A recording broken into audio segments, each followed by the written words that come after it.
Alright people, we have got ourselves another retro martial arts video game package here today. This one came from overseas. Been waiting for this one for a while. It's one of two that I believe. I'm not sure which one it is, so let's open it up and take a look. Alright.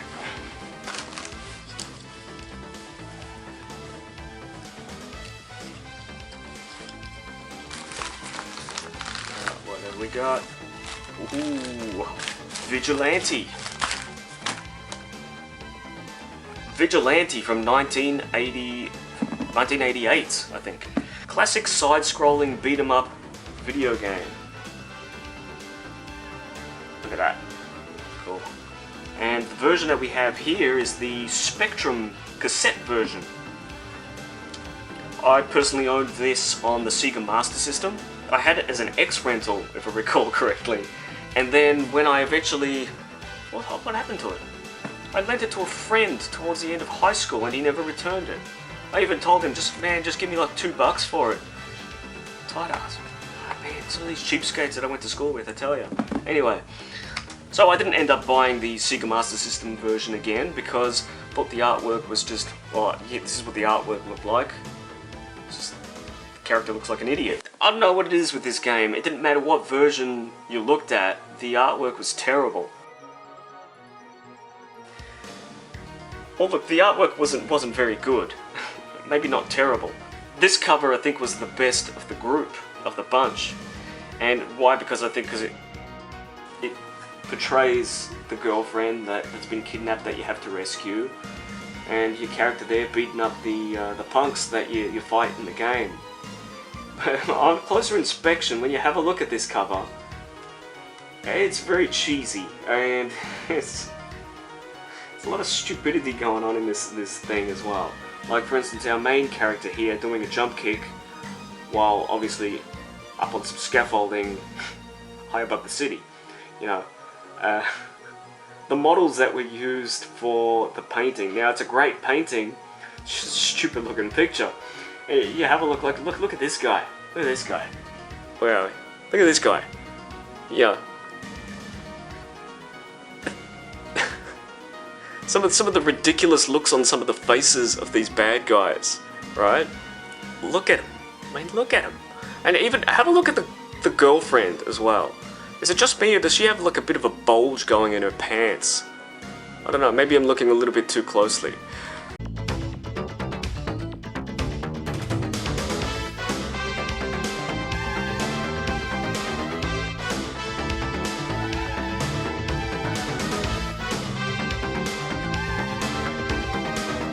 Still though, I think it's a cool picture in terms of the way it's set up, and it portrays the game quite well because this is the stuff that goes on in the game, apart from the stupid faces.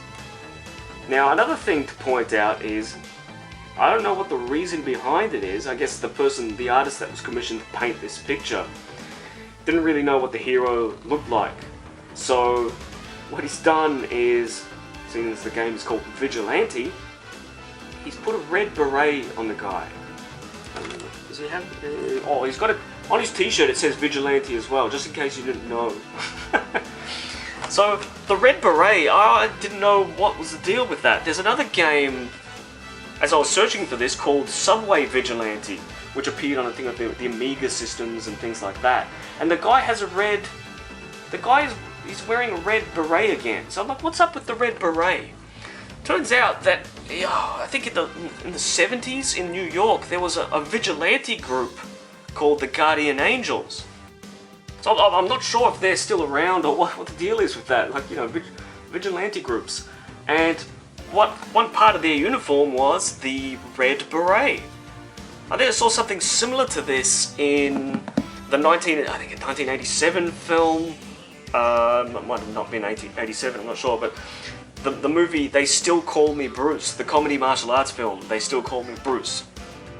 He had a group of friends in there that were called the Nags, and the Nags had berets on, and they were kind of like a vigilante sort of group as well. So, yeah, I never knew that until I actually searched it out to see what the deal was with the beret.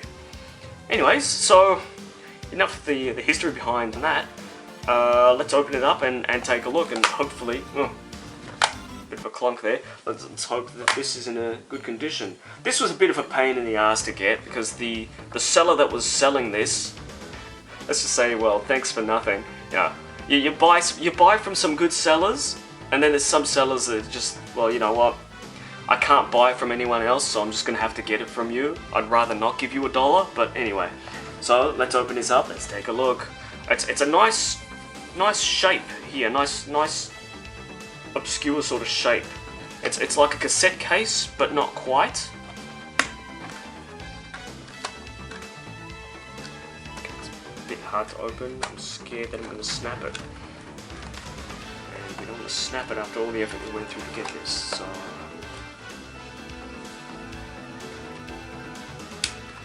This thing is not opening up. It's not opening up without a crack. There we go. Wow, man, this sucks. Alright, I can't open it, so what I'm gonna have to do is the old school thing of just doing that. Okay. Put that aside. There's our cassette. Spectrum. Again, like I said, I never owned a Spectrum. I had the Sega Master System version of this, but I'd rather have this version because it looks better.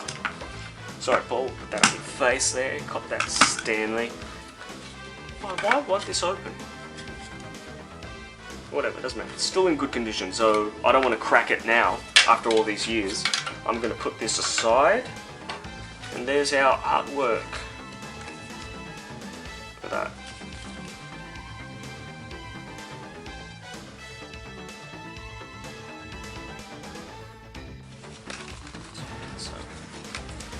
Oh, hey.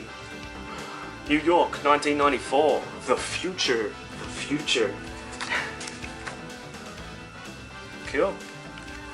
Alright. Video game magazines. I loved these. Even if I didn't have the system, I'd buy them. I had this collection. I had like a stack of them.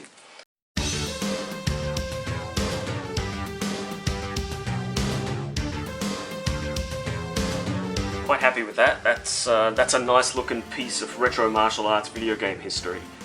Now the gameplay, if you recall, was very similar to Kung Fu Master, another game that we previously have opened. Now Kung Fu Master was by Data East, and Data East, same people that put this together. You know, this is the US Gold version. It's kind of considered to be a sequel to Kung Fu. So seeing as it's got the same sort of gameplay mechanics, the bad guys grabbing you as well, it was like an improved version. Suddenly you had weapons that you could pick up, so you could pick up a pair of Nunchaku. And again, the plot being the same, revolved around rescuing your girlfriend.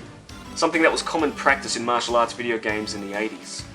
The girlfriend's name, for some reason, is Madonna. And I remember the first time playing this, the arcade version of this, it says, oh, Madonna's been kidnapped. So, are we talking about Madonna the pop star? Or she just happens to have the name Madonna? I'm not sure. Unless she's really Italian. I don't know. I don't know what's going on with the name to the character. So the bad guys were very interesting. They were the mohawk sort of punk dudes. And the end of level bosses were quite fun as well.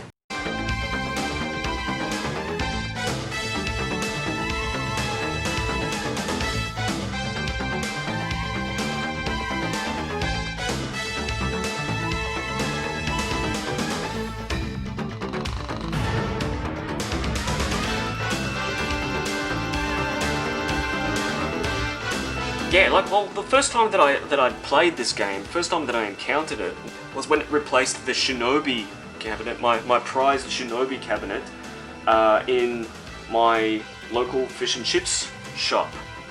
And it was Vigilante, and again, being the young kid that I was at the time, I couldn't read what the hell that says. You know, if you're real young, it's not an easy word to read, Vigilante. Anyway, so I remember watching it play on its own, seeing the main character doing a jump kick, knocking the guy off his bike, and I thought, man, that's cool. Can't wait to play this. And you know what? It's a fun game. Still to this day, you can still play it and have a good time. Like I said, very much like Kung Fu, just with improvements. See if I can put this thing back together without snapping it. what's the deal? Now it's opening. Now it's opening. What is that? What is that? It wasn't opening before. Anyway. Okay. All right. So we'll put this puppy back. Beautiful, beautiful unit. Check it out. This is a beautiful piece. You know, a very abnormal sort of size for a game. You know, for a game case, and it's great. You know, you can get a lot of other copies of Vigilante, you know, right now, but they're more the single cassette case versions. And as for the Sega Master System version, well, that's not worth getting because the artwork is just terrible. But yeah, quite happy with this. I mean, look at this. This is awesome. You know, fly kicks, Nunchaku. And in fact, this is the first time that I'd seen Nunchaku in a video game, and I was real excited for that. And I was calling them Nunchaku at the time because they hadn't made their way into media yet where people were calling them nunchucks. And my father at the time, who was practicing Japanese styles, karate, things like that, he used to practice his nunchaku at home. And that's, obviously as a young kid, that's how I knew what nunchaku were, and that's why they were called nunchaku, not nunchucks. So, yeah, nice little piece of martial arts video game history here. And this will be going into the collection with the rest of my martial arts video game junk. No regrets here, and be sure to join me again. I'm sure I've got more stuff like this coming up in the mail.